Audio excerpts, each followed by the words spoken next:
ಆಯಿತು, ಹೊಟ್ಟೆಯ ದಿಟ್ಟತನ ಕಡಿಮೆ ಆಗಿ ಹೋಯಿತು. ಪರಾದ ಸೂತ್ರವನ್ನು ಬಂದೆ ನೇರವಾಗಿ ಬಂದು ಹೇಳಿದ್ದು ಪಾತಾಳ ಲೋಕವನ್ನು ಹೊರಗಾದಿಗಳು ಹೆಡೆ ಬಿಟ್ಟಿದ್ರು.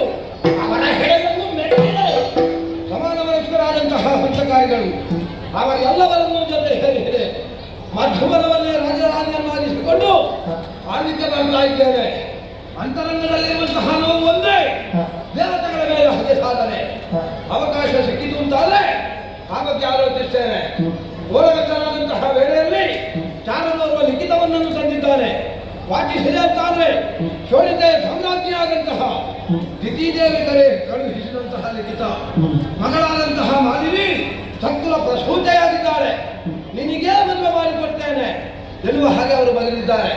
ಒಳ್ಳಿತು, ಅವಳನ್ನು ಮದುವೆ ಆದಂತಾದ್ರೆ ಈಗ ಪಾತಾಳ ನನ್ನಲ್ಲಿಂಟು, ತದನಂತರ ಭೂಲೋಕ ನನ್ನದಾಗುತ್ತದೆ.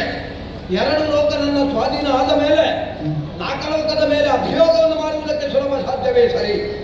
ಮೊದಲಾಗಿ ಆಗಬೇಕಾದ್ದು ಮದುವೆ ಎನ್ನುವಂತಹ ಮಂಗಲ ಕಾರ್ಯ. ಮಠವನಿಗರಾಗಿ ನಾನು, ತಿಮ್ಮನಿಗರಾಗಿ ನೀವು